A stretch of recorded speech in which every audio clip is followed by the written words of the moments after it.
Okay, so this is it. So hi guys, we're And ladies. and ladies. We just wanted to share some news with you and tell you about our plans. And I know some of you have heard the rumours, some of you know a bit more than that, and some of you know absolutely nothing. So that's why we wanted to talk a little bit about some huge changes in our life. So basically we are gonna sell everything we own. We have already sold a whole lot. Like Tim's business is pretty much wound up. Mine is gone. My yoga studio is gone.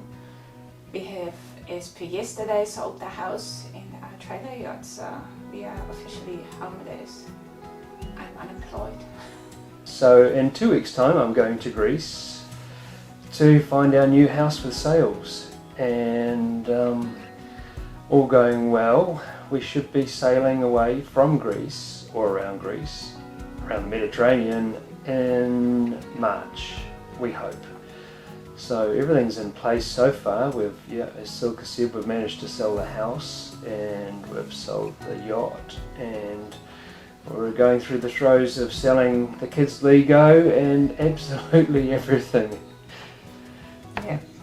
So why are we doing this is probably the first question that comes to mind, and there are many, many reasons why. But just to mention the main ones, we have been thinking for a few years about alternative living options, because it just felt for quite a while, at least for me, like that we are slaves to our mortgage and insurance payments. And for us both working in creative professions, with them being a photographer and me being a yoga teacher, I found it hard to make ends meet every month. And so we have been thinking about maybe doing a tiny house arrangement, and after a few calculations realized it doesn't really make any sense. We might as well stay where we are. We thought about camper vans. Again, that didn't really make all that much sense space-wise and very limited as to where we could travel. And then there was a little space of nothing, and we had watched for many years sailing programs which Tim started YouTube channels of people who sail around the world and pretty much live on their boats. And then one day Tim just said, well, what about buying a boat? Yes, so that just triggered a brainstorm of what ifs and how would it work, and we realised actually that while it seemed like a silly idea, as a whimsical idea, that we'd already set it in place. As many of you know, we've been our favourite spot on the planet has been Lake Rotoiti, and we've spent many summers there now, absolutely adoring water and been around water, and more recently spending several weeks at a time over the Christmases on our little boat. And it's tiny, it's a very small boat, but we've absolutely loved it. The kids have loved it. So that's sort of was the seed for this idea. And also we always felt so good on it, didn't we? It felt like all the weight of the world fell off our shoulders when we were at the boat, and just the simpleness of the lifestyle.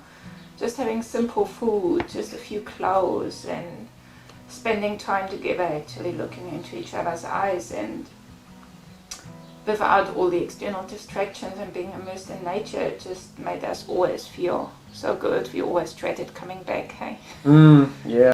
Another aspect for me, the attraction of living on a full-size sailboat would be, we've always, and everybody is on this at the moment, would like to be a less of an impact on our planet, and living on a sailboat we really will. I mean, we would never have any money to go travelling, no matter how we looked at our books. So this way we get to go travelling with sails, so we travel with the wind, very low impact. We'll get our water from the sea through desalination, and we'll get our power from the sun through solar. So that ticks a few boxes as well. And also minimizing consumerism, which is really big for me, like just going through the house at the moment and we have to get rid of everything, obviously. and that's like 13 years of living together, birth of household, and Tim has got quite a few historical things in the attic and in the garage and in the office. Anyway, it just makes me realize how many things we thought we need and how much money we have exchanged for time for just stuff that's standing around in the house and filling cupboards. But on a boat there will be very limited space, so there won't be pretty much that aspect of consumerism at all, because there's simply no space to fill the boat with stuff that's not useful, ideally for multiple purposes. So that's really big for me, to get away from that consumerism. And another big thing for me is to actually spend time together. At the moment, or for quite a few years, it's felt to me like each one of us is immersed in our own little world. Like Tim works in his job all day. I'm all over the place with my yoga work. I work some mornings, some evenings, so some days I don't see the kids at all, pretty much, just when I pick them up and drop them off at school. Weekends, Tim has worked many weekends over the years doing weddings, and the children are each in their own school classes, so it felt like we are all doing our separate things, and then we would briefly meet in the evenings when everybody is tired. And weekends was usually school sports, birthday parties for the kids, and catching up with yard work, doing gardens and grocery shopping and washing and doing all the odd jobs around the house. So it felt like we never really had time for each other and to do the things we love to do, unless we made time to go to Lake Rotoriti and go on about and just be together. And that wasn't always practical, of course, to do that every weekend. So I find we have just seen our years floating by. The children are now 9 and 12. They will be 10 and 13 by the time we leave. But looking at them, I just think we have all those years gone and have really made the most of it. So the whole point for me, or the main point for me, is to actually spend quality time as a family. Looking into each other's eyes, talking with each other, figuring out what our heart's desires are, and doing the things we love. Like I would love to do more writing and more yoga for myself, and really figure out what's going on in the kids, with the kids, what are their passions. I mean, we kind of know, but not really, because we haven't really spent all that much time with them. And also us as a couple, we found we have really struggled to find quality time. As a couple, it was pretty much just working, earning money, making the kids happy, getting the household flowing. And there was really little time to actually spend time as a couple. And you see so many families break apart, and I think it's mostly for the pressures of society, because so many families are in the same boat as we are. There's just no time to have couple time and quality time and time as a family to really connect. It's really a society of disconnection. So for me, that's another big thing, to actually reconnect back with the people that are most important for me while we still can. And some people have asked about the finance of it all, and unfortunately we don't have savings and investments and rental properties, and it just hasn't happened for us, and so that's why we have to sell everything. I've shot over 2 million photos in my career so far, so another little aspect, I'd like to actually stop or slow down taking photos just for a while. I'll take them for fun, actually. Well, take them for me, not for someone else, yeah, absolutely, and record our adventure. So we'll be doing that, and but getting back to the funding of it, we'll obviously, if the opportunity arises, I'll use my skills as a photographer or a videographer to do some work where I can. And we sort of joked about perhaps getting some work with the big super yachts and getting lots of money, but we'll use our skills as a photographer and Silke's yoga and meditation work that may present opportunities too, that we can earn a little bit of extra money just to help along. With the funds we have, we're sort of expecting around 2 to 3 or 4 years of sailing, and with the expectation we'll come home. But if we can earn some money and along the way, maybe it will be extended. But also, we're not 100% sure of the costs we'll incur. There's some costs that are pretty high around the Mediterranean, marinas and that sort of thing. So along with the video that we'll be doing probably on a weekly basis, we're going to obviously be on YouTube and Instagram, and now we've got our own website, which is in the link below as well, which is freedomfamily.nz, not .co, .nz, freedomfamily.nz. And in there's a link to another little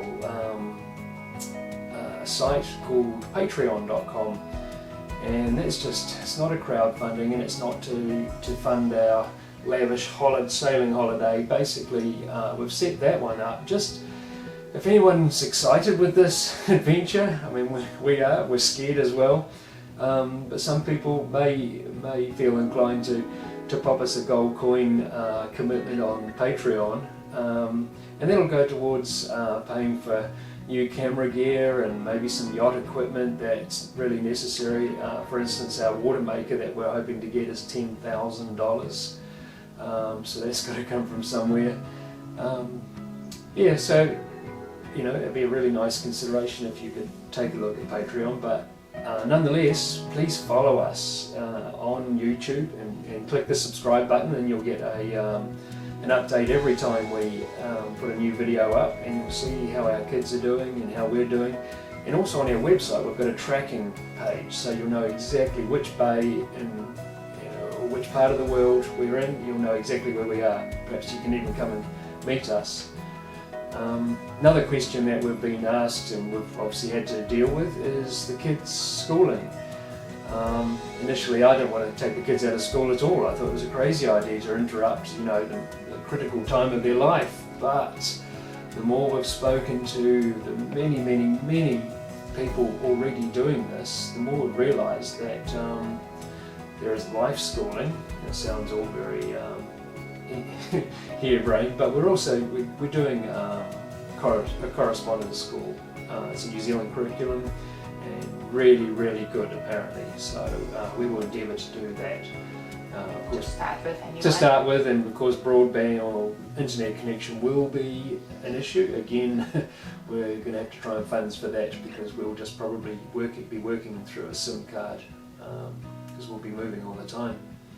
Yeah, when I mentioned life school, I suppose we've actually been in touch with people who have actually helped us, who have coached us on this journey, the beginning of it. And they mentioned things like they would have lessons, massive lessons on a daily basis, which actually didn't involve a classroom or books. For instance, they'd go walking, around some ruins in Italy or somewhere, and they would find out all about the history of the ruins and who the people were. And so there was their history lesson. They'd have to provision for food for a passage, and they'd have to work out portions and weights and sizes. They'd have to load up their yacht with diesel. How many litres is going to, at what burn rate is going to take them how many nautical miles. So there was their maths lesson. And this goes... Flora and the fauna. New fish and new animals. What are they? Who Geology and stones and rocks. And absolutely. So I think languages. There's so much stuff that they will learn by default without even trying. So lessons for all of us, and it'll all be fun. And the other thing that comes up, safety. Yeah, we've been asked, why would you risk your children's lives, and how are you going to be safe? And yeah, there are some safety issues. We are going to have to be very careful. It's a big change from a lake to the sea, and I'm very well aware of that. But we will just up-spec our safety plan, and we're all sorted for that. And as far as other safety, general safety, I don't believe that our daily lives are inherently safe. Luca biking down the road in his wildly manner is equally susceptible to being run over by a car as perhaps standing on a stonefish, a poisonous stonefish, while he's wading in the water. I think we have to manage all of our safety in a conscious way, and we'll be doing that. As far as crossing oceans, that's why we've chosen the Mediterranean, not New Zealand. If we had left New Zealand, our first passage would have been pretty big, and the Pacific Ocean is not an easy crossing, and I think it probably would be our last one if we decided to do that first. So we're going to be coastal Mediterranean for a year or maybe 2 years, and I believe by the end of that period we will know whether we're up for an Atlantic crossing to the Caribbean. And also there's always the option to get crew. Like for me, I'm not a sailor by any stretch, so we have an agreement. If I don't feel comfortable doing an ocean crossing, I will just fly, and we get crew to do the crossing.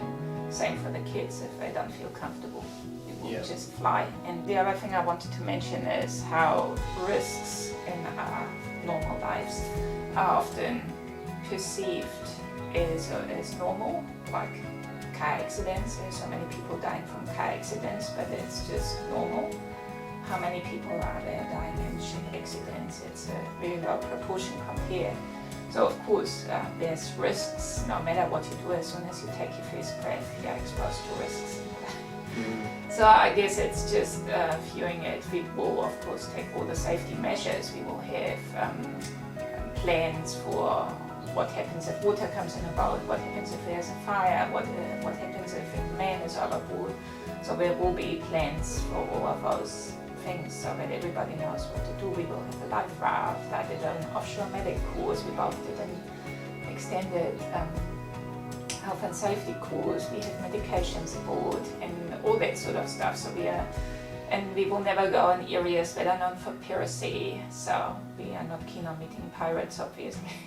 We won't go out in stupid weather. So we will do our best to be the safest that we can. But no matter what you do in life, there's always a risk involved. So we just want to live our lives to the fullest, and that quite frankly always involves risk of some sort. That's right, and if we don't take risk, we'll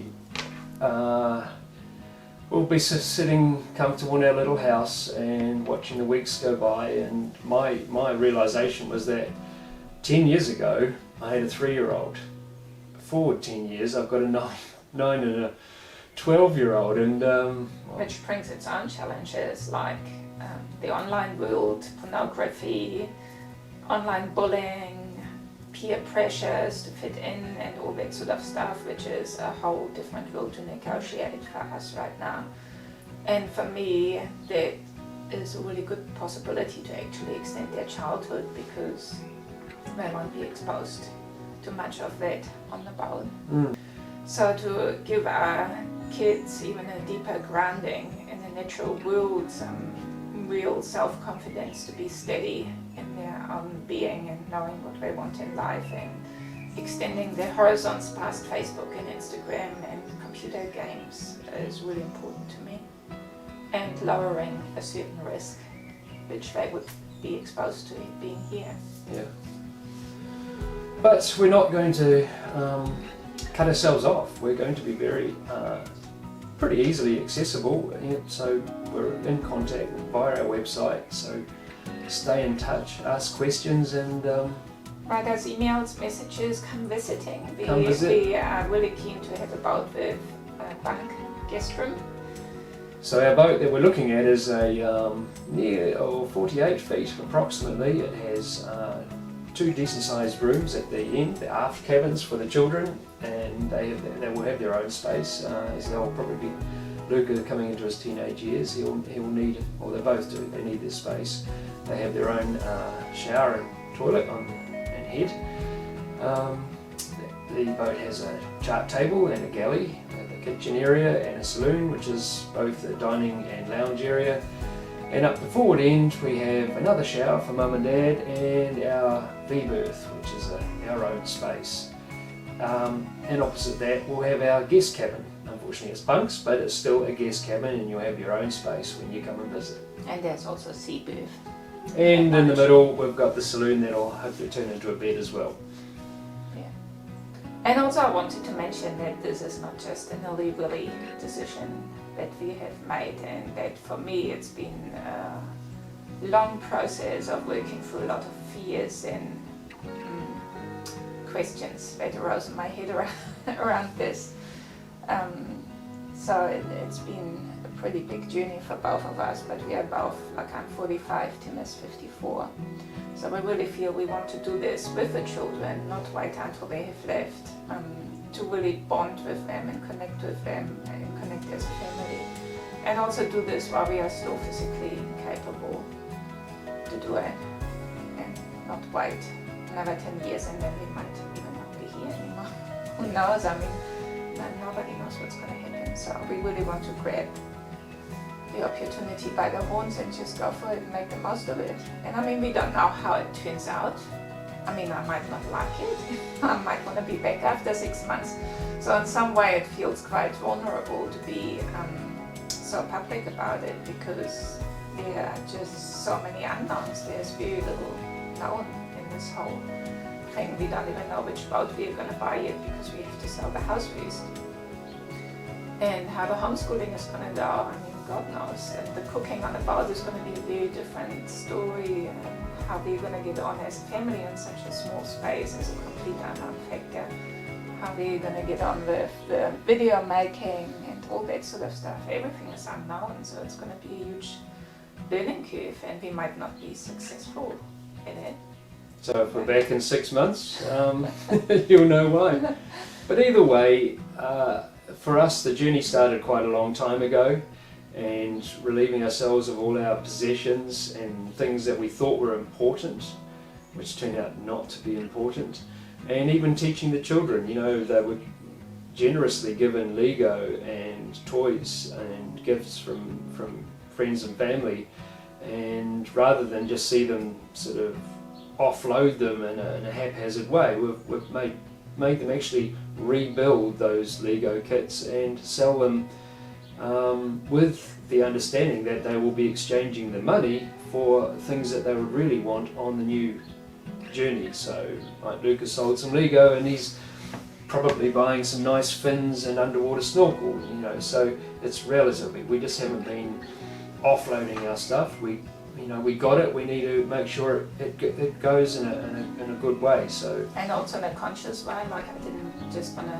throw half the household in a landfill, so we are trying to repurpose as much of the stuff in the house as we can.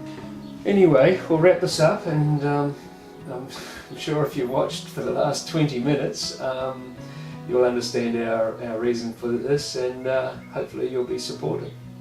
And we'll catch up soon. Okay, thanks so much. Thank you. Bye.